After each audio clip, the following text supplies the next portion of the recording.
boa tarde, seja bem-vindo ao novo episódio do seu podcast Universo AF Bragança. E hoje estamos em Mogadouro, o espaço com certeza que o está a reconhecer, é o pavilhão da Junta de Freguesia de Mogadouro, um pavilhão onde já se viveram, continuam-se a viver as grandes emoções do futsal, mas se recuarmos até aos anos 2008, 2009, 2010 e 2011, assistimos ao futsal de elite, porque o Mogadouro já competiu no Campeonato Nacional da Primeira Divisão, a divisão maior do futsal no nosso país. É nosso convidado Artur Pereira, técnico do Mogadouro, uma das referências do futsal distrital e também nacional. Artur Pereira, muito obrigada pela disponibilidade, por estar aqui neste espaço nas redes sociais da Associação de Futebol de Bragança. São 31 anos ao serviço do Clube Académico de Mogadouro. Como é que tudo começou? Antes de mais nada, boa tarde para todos. Tudo começou, portanto, na Escola Secundária de Mogadouro. Anos 90, certo? 88, penso eu. 88. O professor João, que era o diretor da escola na altura, chamou-me para participar num torneio de futsal. E mandou-me organizar uma equipa. Eu organizei essa equipa e fomos jogar a Moncorvo, onde fizemos um bom resultado, e no final, portanto, apercebemos que realmente aquilo era um campeonato a sério, não é? Na segunda-feira a seguir, chamei o diretor da escola e disse ao João, olha que aquilo não é um torneio, aquilo é um campeonato a sério. Uma competição. Pronto, olha, vamos continuar. E continuamos, fizemos um ótimo campeonato esse ano, logo. Fomos das equipas mais fortes, lutámos nós e os pioneiros também. E na altura já tinha alguns jogadores que depois viriam a afirmar-se no futsal distrital, Artur Pereira? Sem dúvida. Portanto, grandes jogadores que nós tínhamos aí, portanto, eram jogadores habituados a jogar vários torneios de futebol 5. Só para recordar também alguns. Vítor Costa, portanto, o Rui Camões, Freitinhas, o Freitas também, Familiar, portanto, jogadores, o Geraldo, o Sérgio Esteves e por aí fora, portanto, vários jogadores que foram referências no clube. Tenho receio de me esquecer de algum, porque de facto eram todos uns belíssimos jogadores, e foi a partir daí que a história começou, digamos assim, e chegámos onde chegámos através desse início de vida, digamos assim, do académico. Inicialmente chamava-se Grupo Desportivo, Recreativo e Cultural da Escola Secundária de Mogadouro. Depois evoluiu para Clube Académico. Sim, cortou-se o cordão umbilical com a escola secundária e criámos o nome, Clube Académico Mogadouro, o novo logotipo, e a partir daí nasceu o Clube Académico Mogadouro, e toda a gente já sabe depois o que é que aconteceu com esse clube. Exatamente, a partir daí começaram a construir um percurso ligado à modalidade e conseguiram chegar à primeira divisão, 2008 a 2011, como dizia há pouco. Sim. O que é que recorda de melhor desses anos em que competiram ao mais alto nível? Por exemplo, o que eu recordo melhor, 2 anos a jogar em casa que não perdemos com ninguém, com o Benfica, que na altura era simplesmente o campeão europeu, não ganhou aqui, nem o Sporting, nem o Belenenses, tinha uma super equipa. Todas as equipas que vinham aqui sabiam que iriam ter imensas dificuldades. Aliás, o André Lima, na altura, que era o treinador do Benfica, disse que ganhar um ponto em Mogadouro é um brilharete para qualquer equipa nacional. E a partir daí, pronto, criámos a nossa imagem, fomos extremamente respeitados no campeonato e nos anos que estivemos na primeira divisão. E penso que ainda hoje, portanto, qualquer jogador que passe pelo académico é conotado um bocadinho com qualidade. Portanto, e isso faz com que muitos jogadores que passam por aqui consigam obter depois bons contratos. Temos portanto, toda a gente conhece, o Mário Freitas, e também já iremos falar sobre ele. Artur Pereira, acabaram por ser os embaixadores do futsal aqui na região, mas também houve um episódio menos negativo, não é? Que foi a questão dos jogadores brasileiros que de repente viram-se impossibilitados de utilizar os jogadores nas partidas. Sim, isso é uma história que roça a anedota mesmo. Portanto, Fez correr muita tinta na imprensa. Sim, sim, porque nós começámos a estorvar na primeira divisão, não tenho receio em dizer isso. Estávamos em segundo lugar, não é? O Benfica atrás de nós, o Sporting atrás de nós, o Belenenses com mais um ponto. E jogávamos para a Taça de Portugal, contra o Beira-Mar. Às 5h25, eu digo bem, 5h25 da tarde, sexta-feira, recebemos um fax. Na altura da fax? Interditar 15 jogadores para não poder jogar. Deduzo que como treinador ficou sem chão, como se costuma dizer, não é? Ficou impossibilitado os seus melhores jogadores. Fiquei, mas também sabia a retaguarda que tinha, não é? Portanto, sabia que tinha uma boa retaguarda, mas sabia que o objetivo... Eu tenho que pensar que há, por vezes, maldade em determinadas situações e por vezes, portanto, eu como digo aquilo que eu penso, nunca tive problema sempre nesse foi aspecto. Muito frontal, Artur Pereira. Frontal e talvez por causa disso às vezes seja prejudicado, mas eu sou assim e vou continuar assim. Aliás, na altura chegou mesmo a dizer que o Mogadouro pagava o preço da interioridade. Sim. Mas como eu estava a dizer, portanto, 15 jogadores foram proibidos de jogar e se nós ganhássemos ao Beira-Mar, o jogo a seguir era em nossa casa contra o Benfica. E o Benfica sabia perfeitamente que queria ter muitas dificuldades em passar aqui.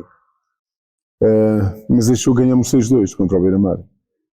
E depois, claro, no jogo contra o Benfica, perdemos. Não, foi um jogo bastante disputado, equilibrado. Mas eu estou convencido que se estivesse na máxima força, podíamos ter feito mais e passar até a eliminatória. Não era uma utopia, era uma realidade. Não, de vários clubes, por causa dessa história dos jogadores estrangeiros, porque inicialmente, enquanto nós não estorvámos a ninguém, nunca ninguém nos chateou com a história dos jogadores estrangeiros, só quando realmente se aperceberam os jogadores que nós tínhamos aqui, é que começou realmente a haver esse problema que se tornou uma questão problemática e que mudou tudo a nível de constituição de equipa. Artur Pereira, mas ainda assim fica uma história bonita do Mogadouro no mais alto patamar do futsal português. Sem dúvida. É? E trabalhamos para lá chegar novamente. Já iremos falar sobre isso. Há pouco falou no Mário Freitas, foi um dos jogadores que treinou, que chegou à primeira divisão, outros há também que conseguiram esse percurso. Na altura, quando é que percebeu que o Freitinhas, como gostamos de chamar, ou o Manis, quando é que percebeu que o Mário ia chegar longe? Percebi pela qualidade que ele tinha, portanto, pela humildade que ele tinha. Era um jogador que lhe era transmitido informações e que ele captava com humildade e que não ligava ao que se dizia lá fora, porque e assim se mantém muito humilde. Sim, foi bastante, como é que ia dizer, portanto, a primeira época ainda era júnior. E pronto, isso teve muito tempo a ver jogar os colegas, a aprender, que é mesmo assim. E quando chegou o momento dele, soube agarrar a oportunidade e a partir daí foi sempre. E por isso é que foi para o Sporting. Exatamente. E pronto, e a partir daí toda a gente sabe a história dele. E por vezes penso que não deveríamos estar a meter neste campo, mas o que eu tenho que dizer... Tenho que o dizer, quando um jogador é eleito o melhor jogador do campeonato português, tem que ir automaticamente à seleção. Isso seria um capítulo para falarmos noutro podcast. Outro jogador que é importante referir. Eu ia falar isso, mas outros jogadores lhe passaram pelas mãos, como se costuma dizer, que, faça a redundância, passaram ao lado de uma grande carreira, não foi? Ou outros que até se afirmaram. Por exemplo, aquele que eu vou referir foi campeão europeu há 2 anos, o Mancuso. Um jogador que eu fui buscar com 18 anos ao Brasil e que se tornou um jogador campeão europeu. Mas há aqueles que não conseguiram, ou por falta de sorte. Também teve esses casos, Artur Pereira, jogadores que treinou, que tinham qualidade e que poderiam dar o salto, mas que faltou ali se calhar um bocadinho de sorte para lá chegar, não é? Sim, é como tudo na vida, portanto, por vezes é uma questão de sorte e de oportunidade e por vezes também determinadas lesões acabam por o prejudicar. Tive o caso do Bruno, meu filho, que é mesmo assim, teve hipótese de fazer muito mais. E uma lesão acabou por não permitir esse salto e que agora é o presidente do Clube Académico de Mogadouro, está a fazer algo pelo Clube da Terra e pela sua terra. Mister, olhando para trás, os primórdios do clube, do futsal, como é que olha para a evolução do futsal, para o estado atual da modalidade? A modalidade tornou-se muito competitiva, portanto houve uma grande evolução. Nós vemos já na distrital equipas a trabalhar muito a sério, portanto já não há aquele desequilíbrio que havia antigamente, não é? Antigamente havia uma grande discrepância entre uma equipa de uma divisão superior, digamos assim, e neste momento, portanto, nota-se um maior equilíbrio, embora logicamente continue a haver alguma discrepância, não é? Porque quer queremos, quer não, uma equipa que está numa terceira nacional e uma que esteja na distrital ou de segunda divisão, etc., há sempre uma pequena diferença. O que eu quero dizer é que já não se nota tanto essa diferença como se notava antigamente, não é? Antigamente, portanto, havia aquelas goleadas até na própria primeira divisão, havia uma discrepância enorme, e hoje vemos tanto Benfica como o Sporting e por aí fora, para ganhar os jogos. Portanto, são lutas tremendas, e na segunda é igual, na terceira é igual. Isso também é fruto da qualidade dos jogadores, dos treinadores, os treinadores são, exatamente, as equipas estão mais estruturadas, tudo é trabalhado a sério, e a partir daí os resultados começam a surgir, e é evidente que quando isso acontece, tudo se torna melhor, e porque tudo o que é trabalhado, eu costumo dizer, tudo o que é trabalhado dá os seus frutos.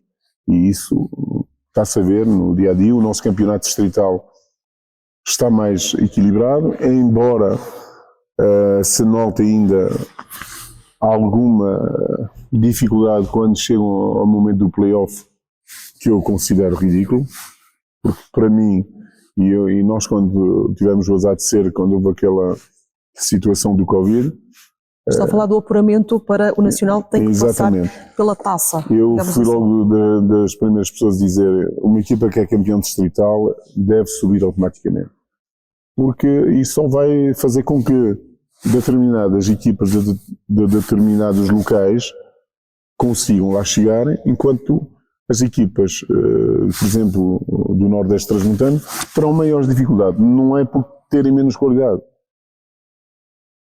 O que é que acontece? Tem jogos ao longo do ano, essas equipas muito mais competitivas, e estão mais preparadas quando chega esse momento do que as equipas do nosso campeonato. Também tiveram que passar por essa fase. Exatamente. Portanto, eu, na altura, nós acabámos por subir, mas alertei que era injusto qualquer equipa que fosse, independentemente da localidade que estivesse, que fosse campeão distrital, deveria subir automaticamente. Diretamente, exatamente. Porque, reparem, nós temos a situação do último campeão distrital, aliás, bicampeão distrital, que é o Mirandês. Sim, que nas duas últimas épocas não conseguiu subir por causa Qual é a motivação desse clube futuramente? Ou ele tem que repensar não é, aquilo que pretendem, ou então, não sei, não tem lógica. A equipa é campeão, tem que subir. Artur Pereira já aqui disse que é muito frontal, quando tem que dizer alguma coisa diz, e nós sabemos isso. Como é que lida com a derrota? Muito mal, muito mal. Como é que é a semana a seguir ao jogo? Com os jogadores, no balneário, como é que é? Tentamos corrigir aquilo que deu errado. Tentamos analisamos os jogos de alto a baixo, onde se falhou, onde é que não devíamos ter falhado. E trabalhamos a triplicar, a quadriplicar, a quintuplicar. Temos que trabalhar muito mais forte, e digo-lhes sempre aos meus jogadores, pessoal, quando nós ganhamos ainda temos de trabalhar mais forte ainda. Não é só quando perdemos, quando ganhamos também. Porque quando ganhamos, começa-se a entrar naquela fase de descompressão. Isso por vezes traz-nos dissabores. Porquê? Porque aquele foco deixa de existir. A perder é sempre perder, não é? Mas qual foi assim o jogo que até agora lhe custou mais ultrapassar em termos de derrota? Susana, vou dizer uma coisa. Os jogos que me custou mais ultrapassar foram aqueles jogos que nos tiraram o tapete. Que nós fomos extremamente superiores, porque houve determinados indivíduos que ajudaram realmente perdermos esse jogo. E o ano passado tivemos 2 jogos que nós gravamos e que enviámos para a Federação, porque realmente o que aconteceu naqueles 2 jogos não podia ter acontecido. Tiraram-nos a vitória e nós sabíamos ganhar daqueles jogos que disparávamos completamente, porque nós tínhamos equipa para chegar mais longe no ano passado. Mister, E não quero arranjar com isto desculpas, mas há momentos em que nós nos sentimos completamente sem forças para isso. Não podemos combater com isso. Vamos falar então de coisas positivas. Voltando à primeira divisão, eu recordo-me de ver na altura este pavilhão completamente lotado. Como se costuma dizer, já nem cabia uma agulha, não é? Completamente lotado. Hoje em dia, como é que se sentem os adeptos? Como é que é o ambiente aqui no pavilhão? Os adeptos estão a regressar em força ao pavilhão. Houve ali um espaço, ficamos com a ideia, como um afastamento, certo? Penso que tem a ver com a influência do Covid, portanto, isso ajudou a que as pessoas se afastassem das maiores concentrações, mas a partir do momento que a pandemia, digamos assim, ficou menos pesada, o regresso deu-se na mesma, ainda num jogo de treino contra o Alfandeguense, nós não estávamos à espera, isto encheu praticamente. Portanto, a bomboneira continua. É assim que chamam foi batizada. Assim, exato. Ou seja, sentes os mugadorenses muito perto do clube, da equipa? Sim, portanto, claro que há mugadorenses mais próximos, há outros menos próximos, mas no cômputo geral notamos que o povo está connosco, não é? E o povo quer que o clube regresse lá em cima. Uhum. O Mugadouro, que agora se tem estabelecido na 3ª divisão, tem-se mantido, para terminar, para quando o regresso à 1ª divisão, Artur Pereira? Gostaríamos que fosse já este ano.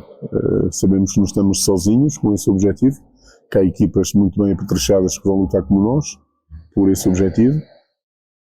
Agora,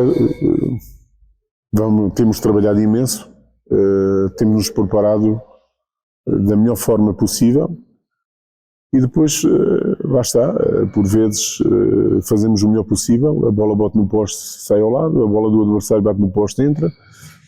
Por vezes também são estes pormenores que nos tiram um bocadinho essa situação, mas uma coisa lhe garanto, deixaremos tudo em campo para ganhar qualquer jogo, e seja em casa, seja fora, essa é a mentalidade. Muito bem, Artur Pereira, espero em breve voltar aqui e falar consigo sobre a subida do Mugadouro, do regresso à 1ª divisão. Muito obrigada mais uma vez pela disponibilidade. Obrigado. Quanto a nós, voltamos no próximo mês com mais um episódio do seu podcast Universo AF Bragança.